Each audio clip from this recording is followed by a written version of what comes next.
नमस्कार दोस्तों, pure banking में आपका स्वागत है। तो आज फिर से द हिंदू के डेली क्विज के साथ आया हूँ। तो हम देखेंगे कि आज का 10 इम्पोर्टेंट क्विज कौन सा है। तो चलिए बिना देरी के शुरू करते हैं और देखते हैं कि आज द हिंदू ने डेली क्विज में क्या दिया है हमें। तो पहला क्वेश्चन है, the contending candidates for what organization director general rule are from which countries. तो जो दो कैंडिडेट्स हैं जो वर्ल्ड ऑर्गेनाइजेशन के लिए जो उसका पोस्ट है डायरेक्टर जनरल, उसके लिए वो फाइट कर रहे हैं, तो दोनों कंट्री किस देश से, क्वेश्चन ये है। तो दोनों कंट्री हैं नाइजीरिया और साउथ कोरिया से। एक नाइजीरिया से, दूसरा साउथ कोरिया से। ये दोनों फीमेल कैंडिडेट्स हैं जो world organization director general post के लिए फाइट कर रही हैं।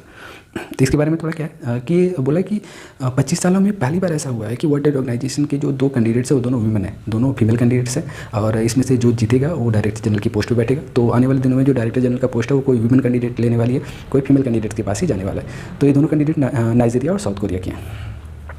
दूसरा क्वेश्चन है, according to data release by the department of consumer affairs, how much food grain was damaged in food corporation of India warehouses between 2011 to 17। 11 से 17 के बीच में कितने हमारे जो फूड ग्रेन्स है, जो हमारे अनाज है, वो डैमेज हो चुके हैं according to data release by department of consumer affairs. तो जो अनाज है वो 8600 टन, 8600 टन्स जो हमारे फूड ग्रेन्स है वो डैमेज हो चुके हैं 2011 से 2017 के बीच। तो एक बहुत ही बड़ी मात्रा में अनाज हमारा डैमेज हो चुका था।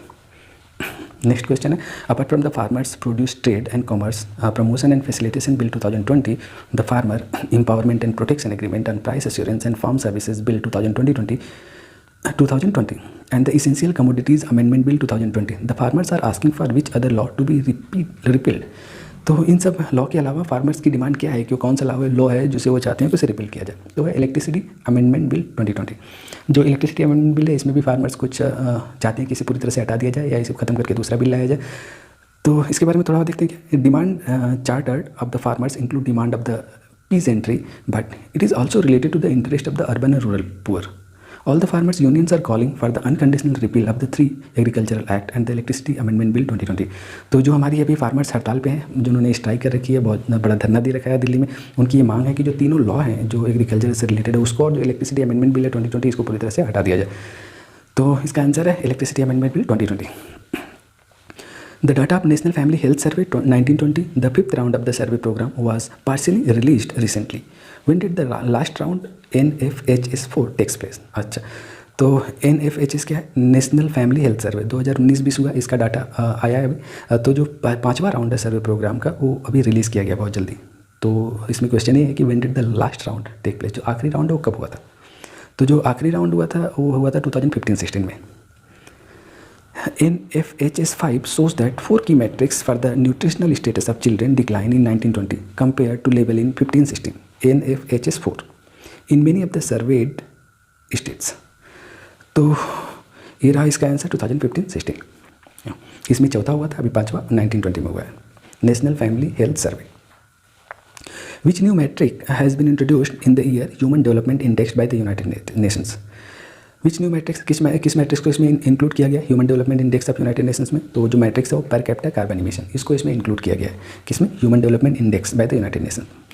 तो इसमें ये भी इंक्लूड हो गया पर कैपिटा कार्बन इमिशन।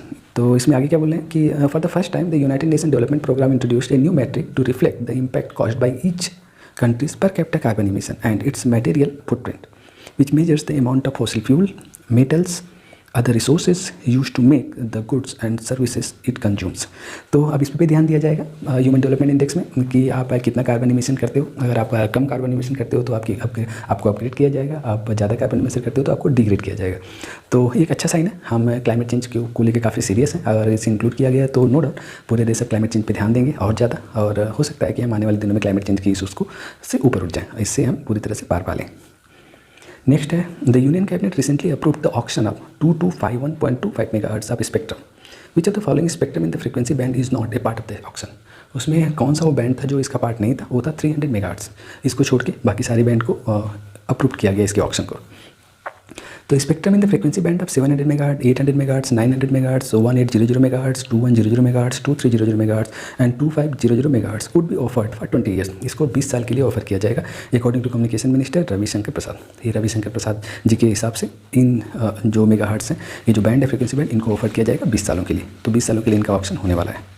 ये टोटल कितने थे, 2251.25 मेगाहर्ट्ज स्पेक्ट्रम जो ऑप्शन के लिए अप्रूव किया गया है, और इसमें जो इंक्लूड नहीं है वो 300 मेगाहर्ट्ज है।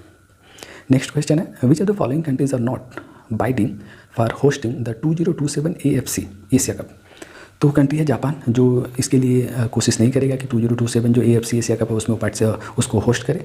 बाकी जो कंट्री इसके लिए पार्टिसिपेट कर रही है होस्टिंग के लिए वो हैं, वो कौन कौन से देखिए, उसमें है कतर है, सऊदी अरेबिया, ईरान है, इंडिया है। तो इंडिया ने बोला कि India has recently stated its ambition to bid for the 2027 Asian football confederation Asia cup. तो इंडिया को ऐसा उम्मीद है, इस तरह की उसकी प्लान है कि वो 2027 का जो एशिया कप है उसे होस्ट करेगा, उसे अपने यहाँ इंडिया में चीज़ें होस्ट की जाएंगी और इंडिया इसका होस्टिंग कंट्री होगा। तो इंडिया का ये प्लान है और उसे कॉन्फिडेंट है कि वो इससे जो ये कंडीशंस है, ये जो नोड है, ये जो कंपटीशन हुआ है इन देशों में उसमें वो जीत जाएगा और उसे इसकी क्या बोलते हैं उसको, इसे होस्ट करने की जिम्मेदारी मिल जाएगी। तो आने वाले दिन में देखते हैं 2027 का एशिया कप कौन होस्ट करता है, एक इंटरेस्टिंग सब्जेक्ट हो सकता है। इसमें जो पार्टिसिपेटिंग कंट्री है वो कतर है, सऊदी अरेबिया और ईरान है, जो चाहती हैं कि वो इसे होस्ट करें अपने यहाँ। Pakistan has approved what new penalty against rapist के अगेंस्ट में पाकिस्तान ने जो नई पेनल्टी लगाई वो क्या है, केमिकल कास्ट्रेशन। तो पेनल्टी है केमिकल कास्ट्रेशन, यानी केमिकली उसे नपुंसक बना दिया जाएगा। ये पाकिस्तान ने लागू किया नई पेनल्टी उन लोगों के ऊपर जो रेपिस्ट है। तो एक भय का माहौल बनेगा। अगर इसका मिसयूज़ नहीं किया गया तो एक सही दिशा में उठाया गया कदम माना जा सकता है, लेकिन अगर मिसयूज़ हुआ तो इसके परिणाम बहुत ही ख़राब हो सकते हैं। तो देखना है आने वाले दिनों में क्या होता है, हो सकता है इसमें और वो इम्प्रूव करे और ये जो रेप की घटना है इसे रोका जा सके। इसमें कुछ और आगे दिया गया है कि Pakistan has approved the chemical castration of rapist as part of the sweeping new legislation sparked by the outcry over the gang rape of a mother on motorway. Actually घटना हुई थी कि एक औरत का गैंग रेप कर दिया गया था, इसकी वजह से वहाँ की पब्लिक बहुत बढ़ गई, उन्होंने बहुत आंदोलन किया इसके लिए और इस वजह से पाकिस्तान इस तरह के एक लॉ लेके आया। एक्चुअली वो चाहते थे कि उसे फांसी पे लटका दिया जाए, लेकिन पाकिस्तान ने ऐसा नहीं किया, बोला ठीक है हम उसे केमिकली कास्ट्रेशन करते हैं, यानी हम उसे केमिकली नपुंसक बना देंगे। तो ये भी एक अच्छा साइन है, एक अच्छा लेसन है और इस तरह की चीज़ें करने वालों को पता चलेगा कि इसका रिजल्ट क्या हो सकता है। तो एक बोल सकते हैं एक पॉजिटिव वे में उठाया गया एक सही कदम है, लेकिन इसके रिजल्ट क्या होंगे वो आने वाले दिनों में पता चलेगा। The centre approve ₹3500 crore subsidy for which factories as an incentive for them to export 60 lakh tonne of surplus stocks in the 2021 season. Centre ने 3500 करोड़ की सब्सिडी दी है उन फैक्ट्रीज को जिन्होंने 60 लाख टन का एक्सपोर्ट किया है 2021 में। तो वो कौन सी फैक्ट्रीज़ हैं, वो शुगर की फैक्ट्रीज़ हैं, इनको 3500 करोड़ की सब्सिडी दी गई है सेंटर की तरफ से। The decision taken by the cabinet committee on economic affairs would benefit 5 crore cane farmers. 5 crore जो शुगर मिल में काम करने वाले फार्मर्स हैं उनको इससे फ़ायदा होने वाला है। जो गन्ना की खेती से जुड़े हुए फार्मर हैं इनको इससे फ़ायदा होने वाला है।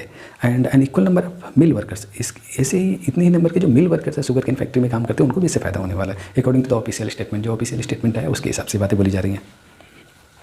Which of the following countries was put into a watch list that the US Treasury suspect of taking measures to devalue their currencies against the dollars?